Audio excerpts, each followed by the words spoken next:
Over the course of football history, clubs around the world have been shaped by legendary managers that have brought unforgettable moments to fans. However, what if there is something more sinister to the long-term success of a football club that happens due to having a great manager, something that can only be seen at a future time? In today's video, we will explore the paradox of having a legendary manager. We will examine the long-term effects that can happen to a football club after a highly successful manager departs for good. Now, let's get into it.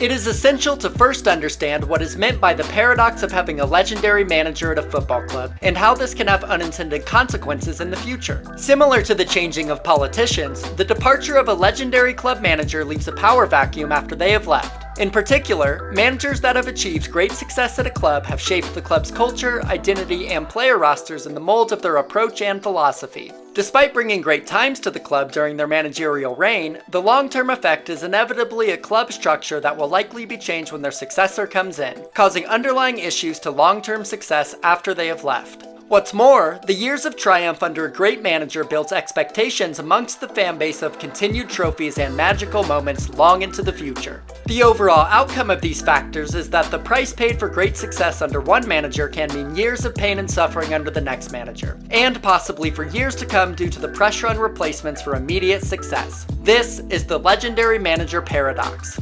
Now that we understand the paradox itself, let's take a look at how it is played out in the footballing world.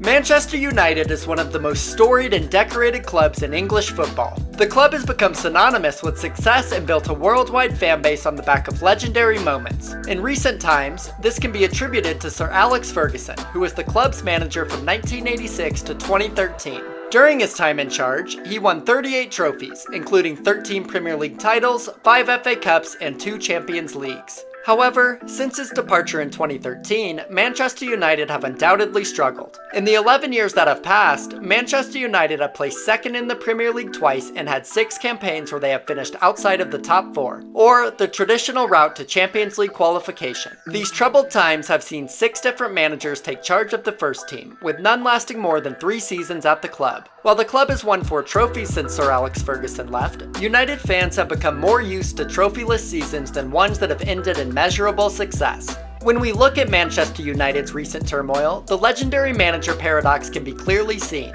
Since Sir Alex's departure, there has been an impatience by both the board and fan base to stick with a single manager and give them time to implement their philosophy and ideals at the club. While success at a club the size of Manchester United is naturally linked to trophies and fighting for the title, both of these metrics have been lacking at the club in recent years. Sir Alex's first full-time successor was David Moyes, who was touted by the legendary manager himself as who he wanted to take over. However, the Scot would not last even 1 season in charge of the Red Devils. One of his largest dares was replacing Sir Alex's entire backroom staff with his own. By the time Ferguson had retired, United were a well-drilled machine where the backroom staff knew exactly how Ferguson wanted the players to train and his overall philosophy that would guide them. The change was a shock to the system of the club. As a result of the changed staff, poor form, and bad man management, Moyes only won 27 of his 51 matches in charge of the club. David Moyes can be seen as a prime victim of the legendary manager paradox. While United's results were poor during his tenure, the fact that simply changing the backroom staff caused so many issues shows how new managers face a monumental task when taking over from a club legend. In many circumstances, a new manager would be expected to bring in their own backroom staff and implement their ideals and philosophy at the club. However, in the case of David Moyes, it can be seen that the negative effects from this change affected his entire future at Man United and had huge consequences on the pitch. What's more, during David Moyes' time at Manchester United, the pressure continued to mount due to the poor results. While it is completely justified for fans to voice their opinions authentically,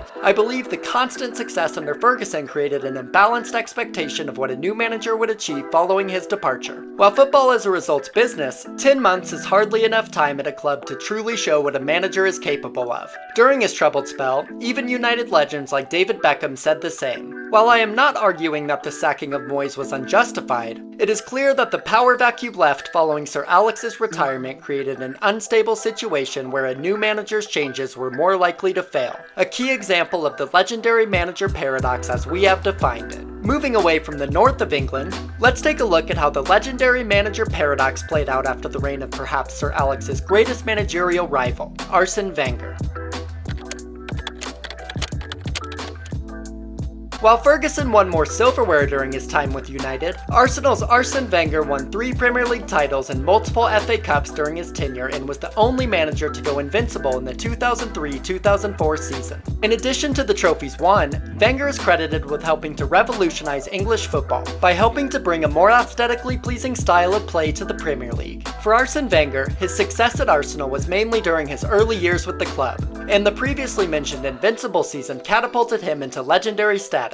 However, with the building of the Emirates Stadium in 2006, from this point on, Arsenal consistently had a lack of transfer funds and a need to sell their best players due to the price of the stadium. As a result, Arsenal would consistently manage top 4 finishes in the Premier League, but would never seriously compete for the title or the Champions League after their move to the Emirates Stadium. This would build a growing resentment towards Wenger, and despite his early success, many fans would see him as being a hindrance to the club's future progress. In 2018, Arsene Wenger would step down from his position as Arsenal manager and would be replaced by Unai Emery. Unlike David Moyes' mistakes when replacing Alex Ferguson, Unai Emery was able to mold the staff in the ways he wished and began to implement his style of play.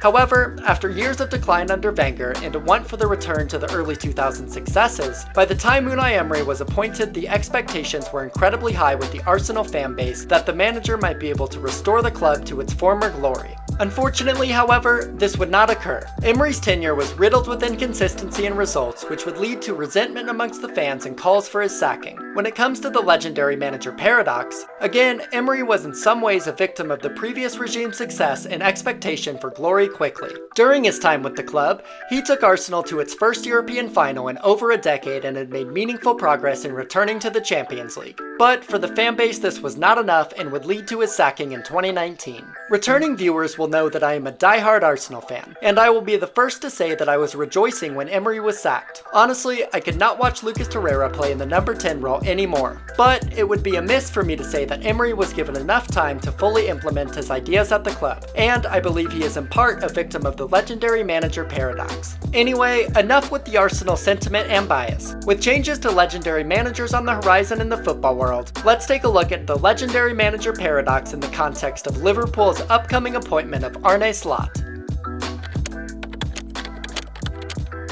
Liverpool manager Jurgen Klopp announced that he would be leaving after the 2023-2024 season following nearly a decade with the club. His tenure has helped to re-establish Liverpool as a European powerhouse, with multiple European finals, title races, and a Premier League and Champions League trophy to his name. His successor Arne Slot has some big shoes to fill. It will be curious to see how the legendary manager paradox plays out during his appointment. From his tactics and success with Feyenoord, there are promising signs that he could be a rather successful manager early on. However, given the foundations of success set by Klopp, how should Slot's first season be measured? Based on the trophies won by Klopp and the rebuilt expectations of fans, it could play into the theme of the legendary manager paradox where instant success will be expected. What's more, Klopp has built Liverpool in his image and ingrained a set of ideals and philosophies into the club and players. With Arne Slot's appointment, it is highly likely that these ideals will be shifted towards his own and drastic changes will take place at Liverpool. As we have seen with David Moyes' appointment at Manchester United, when players are so used to playing under a successful manager for so long, there can be unintended negative consequences of the new manager's changes that can bleed into results and cause fast pressure on a new appointee. Of course, this is all speculation at the time of recording. Something I will give Liverpool fans when compared to Arsenal and Manchester United is that they do seem to be more patient with the progress of managers and their expectations of success. And perhaps this is Scouse practicality. Great managers define entire eras at our favorite football clubs based on their decisions and successes. But in the way things often go, all good things must come to an end. The legendary manager paradox is a natural psychological response by fans. Once you get a taste of success, you want it to continue no matter who takes the reins of your club. However, it must be acknowledged that success takes time and rarely happens overnight. This can be seen with all of the great managers' careers we have discussed in this video. While the legendary manager paradox will of course continue in cycles throughout football's future, perhaps when monumental transitions between managers take place, we as fans should find a middle ground between naivety and ambition. Let me know what you think in the comments below. Is this paradox something that is an actual hindrance to newly appointed managers? Or were all of the successors discussed in this video sacked completely due to their own managerial mistakes? If you enjoyed this video, don't forget to subscribe to Yankee Football for more football content from an American perspective.